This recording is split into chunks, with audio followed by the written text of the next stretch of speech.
Good afternoon, everyone. Today we will start about the respiratory system, which is a very important topic under anatomy and physiology. So, coming to the introduction of respiratory system, what is respiratory system? The respiratory system is the set of organs that allows a person to breathe and exchange oxygen and carbon dioxide throughout the body. So you have the basic idea that the respiratory system, it is composed of a set of organs. There are many organs which compose the respiratory system, starting from the nose till the lungs, and the most important things is the alveoli, which is responsible for exchange of gases like oxygen and carbon dioxide. So it is a set of organs that allows a person to breathe and exchange oxygen and carbon dioxide throughout the body. The integrated system of organs involved in the intake and exchange of oxygen and carbon dioxide between the body and the environment, and including the nasal passages, larynx, trachea, bronchial tubes, and lungs. So these are the parts of the respiratory system which takes part in, it doesn't take a direct part in exchange of oxygen and carbon dioxide, but these organs are responsible for the intake of oxygen and exhalation of carbon dioxide from the lungs. The respiratory system performs two major tasks. First one is exchanging air between the body and the outside environment, which is known as external respiration, and the other one is known as internal respiration. Internal respiration means bringing oxygen to the cells and removing carbon dioxide from them, which is referred to as internal respiration. External respiration takes place in the other respiratory organs of the body, but the internal respiration takes place only in the alveoli. In internal respiration, it is responsible for bringing oxygen to the cells of the body and removing the excess amount of carbon dioxide from the body.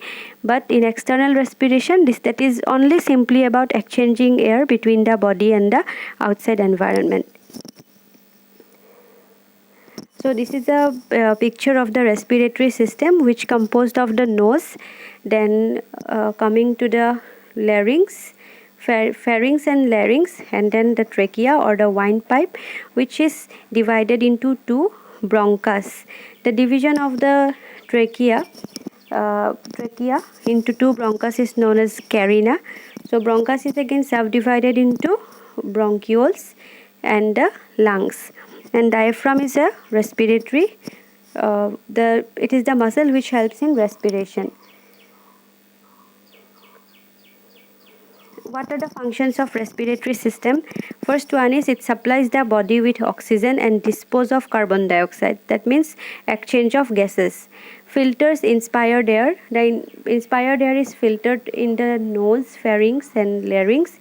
It produces sound through the larynx, contains receptors for smells, which is situated in the nose, and the olfactory nerve, the first cranial nerve, it is stimulated, which is the ending is present in the nose, from which we can smell.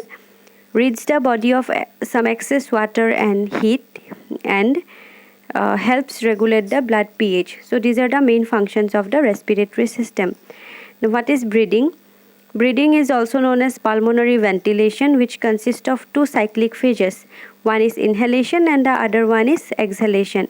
Inhalation, called inspiration, draws gases into the lungs. Exhalation, also called expiration, forces gases out of the lung. Inhalation means we will inhale oxygen into our lungs and we will exhale the carbon dioxide from our lungs. So this is a cyclic process which is known as breathing or respiration. What is external respiration? Air from the outside environment enters the nose or mouth during inspiration. Composed of the nose and nasal cavity, paranasal sinuses, pharynx and throat.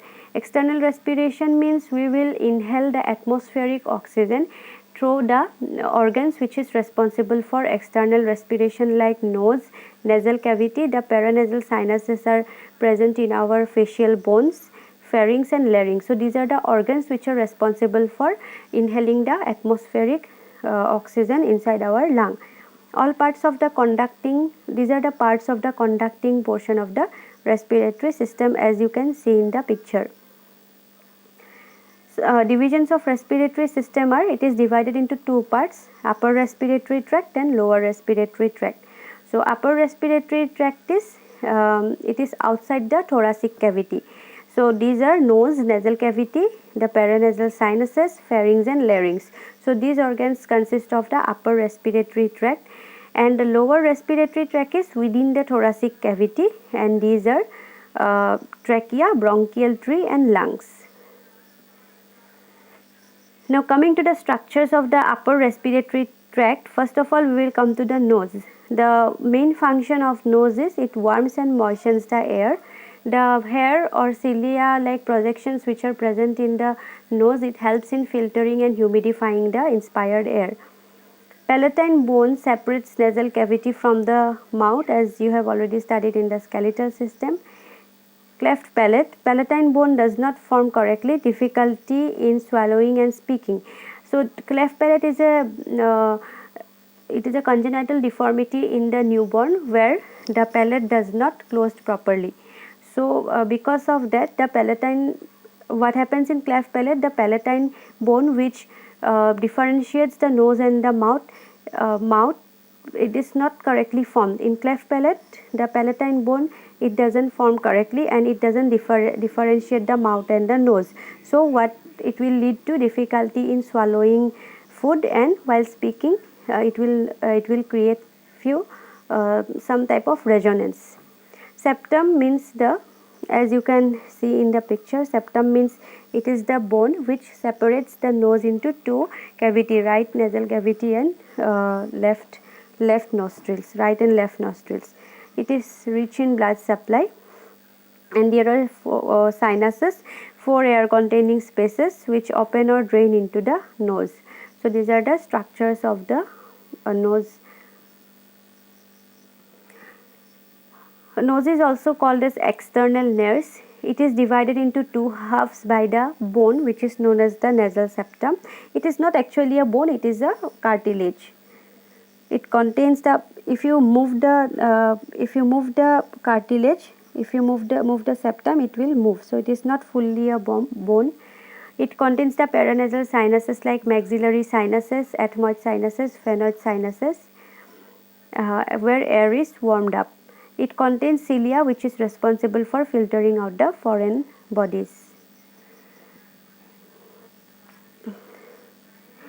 Coming to the pharynx, it is the common space used by both the respiratory and digestive system.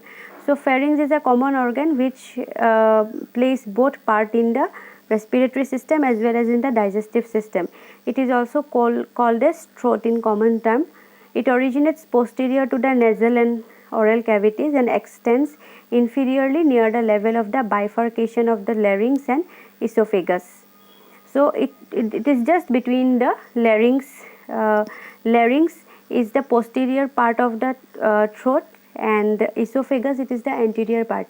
Esophagus, it is a part of the digestive system. Larynx is a part of the posterior system. So it is just present above the larynx and the esophagus. It is the common pathway for both air and food. Air also it passes through the pharynx, and food also it passes through the pharynx. Walls are lined by mucosa and contain skeletal muscles that are primarily used for swallowing. So the muscles which is responsible, which is surrounded in the pharynx, are responsible for responsible for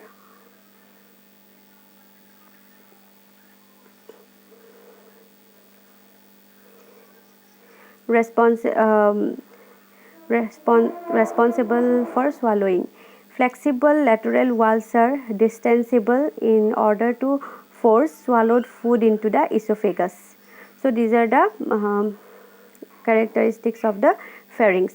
Pharynx is again divided into three parts: nasopharynx, oropharynx and laryngopharynx. As you can see in the picture, the nasopharynx, which is related to the nose, oropharynx is related to the digestive system, and laryngopharynx, it is related to the larynx. Nasopharynx contains the pharyngeal tonsils which aid in the body's immune system.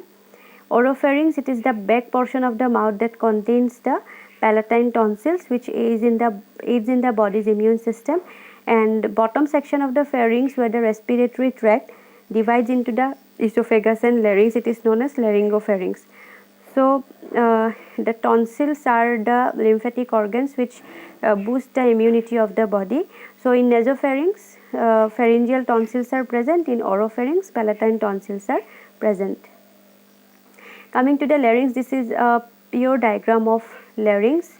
You can see the epiglottis here, hyoid bone, thyrohyoid membrane, thyroid cartilage, cricothyroid muscles, cricothyroid cartilage, the trachea and the cricothyroid ligament. So it is also known as a voice box. So this larynx is a short, somewhat cylindrical airway which ends in the trachea. It prevents swallowed materials from entering the lower respiratory tract. Somehow if we accidentally engulf any foreign material, it will just close the epiglottis so that it will not reach the respiratory tract.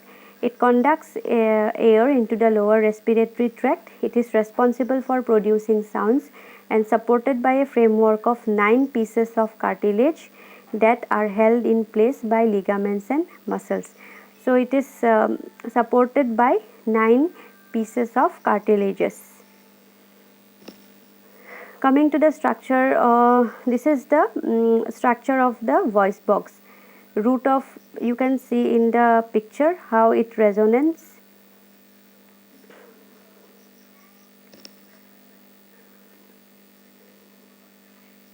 Okay, now coming to the trachea, it is also known as windpipe. It consists of smooth cartilage and C-shaped rings of cartilage, and it is a part of the respiratory system just below the just below the larynx. Tracheostomy, it is an operative procedure where we can make an incision in the trachea to induce artificial breathing in the patient. So trachea, it is a flexible tube and it is also known as windpipe. In the diagram itself you can see it extends through the mediastinum and lies anterior to the esophagus and inferior to the larynx. Mediastinum, it is the space between the two lungs. The space between the two lungs is known as mediastinum. So it extends through that space between the lungs and it lies in front of the esophagus. Esophagus, it is a part of the digestive system. Inferior means it lies just below the larynx. Cartilage rings reinforce and provide rigidity to the tracheal wall to ensure that the trachea remains open at all times. At the level of the sternal angle, you know, the angle of the sternum bone, the trachea bifurcates into 2 smaller tubes called the right and left primary bronchi. Each primary bronchus projects laterally towards each lung. So the end portion of the trachea, it bifurcates into both the lungs, which is known as the carina, and the bifurcation is known as the right primary bronchus and left primary bronchus. So these are the structures which are associated with the trachea.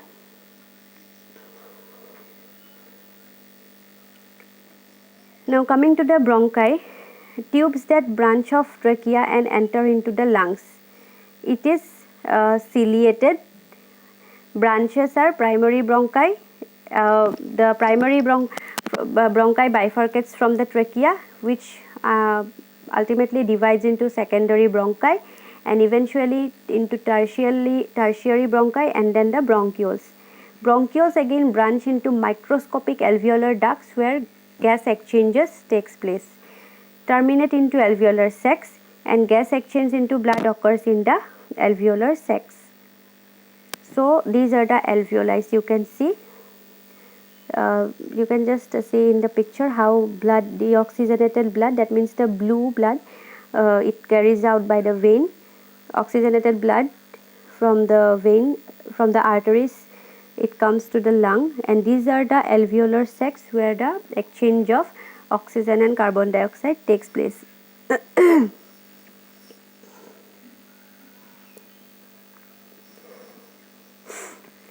Coming to the lungs, it extends from the diaphragm to the clavicles, divided into lobes by features. So the lung is divided into lobes. Right lung is divided into 3 lobes, and the left lung is divided into 2 lobes.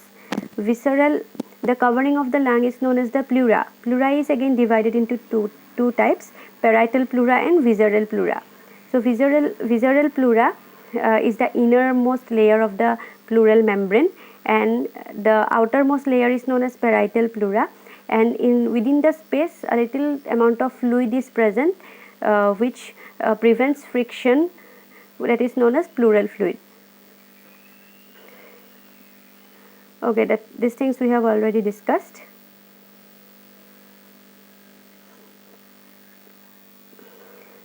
Now coming to the pleura, the outer surface of each lung and the adjacent internal thoracic wall are lined by a serous membrane called pleura. That means it is commonly known as the covering of the lung. The outer surface of each lung is tightly covered by a visceral pleura, while the internal thoracic walls, the lateral surfaces of the mediastinum and the superior surface of the diaphragm are lined by the parietal pleura. The parietal and visceral pleural layers are continuous at the hilum of each lung. Pleural cavities, that means the cavity which is formed between the parietal pleura and the visceral pleura. The potential space between the serous membrane layers is a pleural cavity. The pleural membrane produces a thin serous pleural fluid that circulates in the pleural cavity, and it acts as a lubricant, ensuring minimal friction during breathing. So pleural effusion, it is a condition when there is too much fluid present in the pleural cavity. It is a medical condition which needs treatment.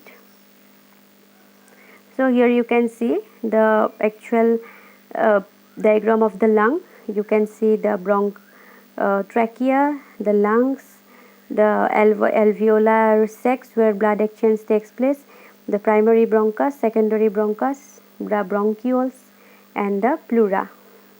Pleura you can see properly, the blue part, it is the pleura, the covering of the lung. Okay, now inside the lung we will discuss about the bronchi and the bronchioles. Two primary bronchi are formed when trachea divides at the level of the fifth thoracic vertebra. You have to remember this. The trachea is divided at the fifth thoracic vertebra into two primary bronchus for both the left and right lung. The right bronchus, it is wider, shorter and more vertical than the left one, which is approximately 2.5 centimeter. The left bronchus is approximately 5 centimeter long and it is narrower. So this is about the bronchial tree. The bronchi divides as follows. Bronchi, it forms into bronchioles.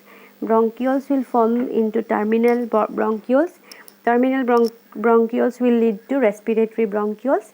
Respiratory bronchioles will eventually lead to alveolar ducts, and then at last the alveoli. You have to remember this bronchial tree.